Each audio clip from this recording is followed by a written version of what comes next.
इसलिए बच्चे जब बड़े हो जाते हैं तो माँ बाप को मित्र बन जाना चाहिए।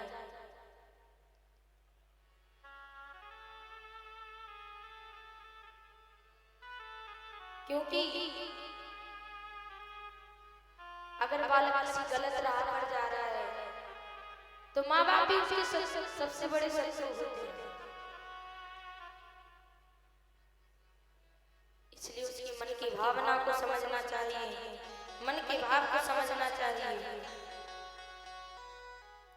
तुम्हारा जैसे ही पृथ्वी इस पाप के कारण डूबने लगती है, चतुर्भुज रूप धरकर नारायण ब्रह्मा जी के नासिका से एक शुक्र निकलता है।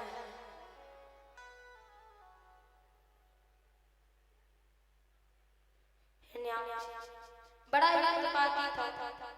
नारद जी को देखा, कहने लगा, अरे नारद जी, तुम बीड़ा ही बजा पाते हो या कुछ मार पीट भी आती है?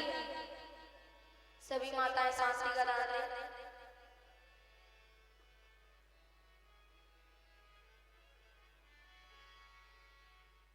तो हिरण्याक्ष नारद जी से कहने लगा, नारद जी बीड़ा ही बजा पाते हो या कुछ मारपीट भी आती है? नारद जी बोले, भैया हम तो हरि का नाम ही ले पाते हैं, लड़ाई लड़ाई से क्या मतलब? बोले, ना तो हमारे आगे कोई, ना तो हमारे पीछे कोई, हमारे तो एक ही है, चाहे आगे आ जाए चाहे पीछे आ जाए, वो है नारायण।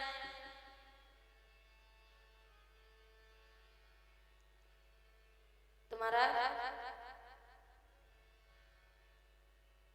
हिरण्याक्ष कहने लगा, पर महाराज मुझे तो खुजली हो रही है, और ये खुजली तभी मिटती है जब तक एक आदमी को मार पीट।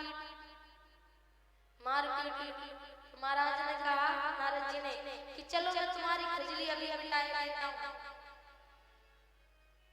देखो उस समुद्र में जो पृथ्वी डूब रही है, समुद्र में पृथ्वी जो डूब रही है, उस पृथ्वी को देखो, वो बाहर निकाल आया है। अगर लड़ना है तो उससे दो दो हाथ करो। अब जैसे ही हिरण्याक्ष ने बारह भगवान को देखा, उन्हें छेड़ने लगा, लड़ने लगा, काटने लगा। विचित्र युद्ध दोनों में छिड़ गया। दोनों में बड़ा ही विचित्र युद्ध छिड़ गया। भगवान ने सोचा, ऐसे नहीं मानो।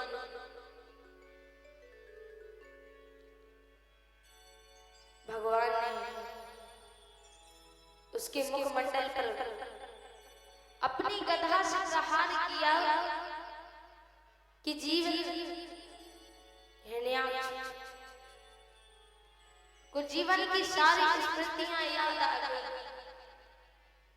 और जमीन पर उसने गिरकर अपने प्राण त्याग दिए।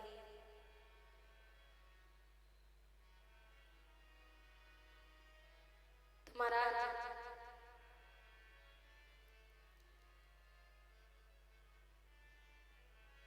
लेकिन देवी पृथ्वी जो थी, जो डूब रही थी, उनके मन में अभिमान हो गया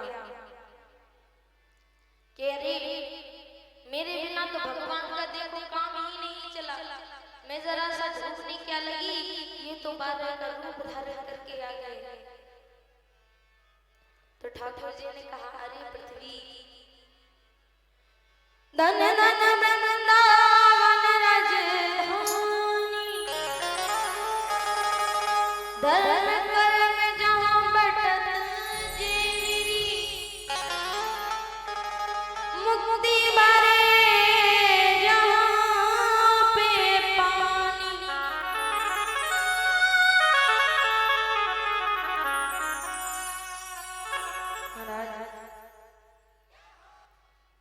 ठाकुर जी ने कहा, देखो ये है वृंदावन, तुम जरूर डूब रही थी लेकिन ये नहीं डूबेगा। पृथ्वी का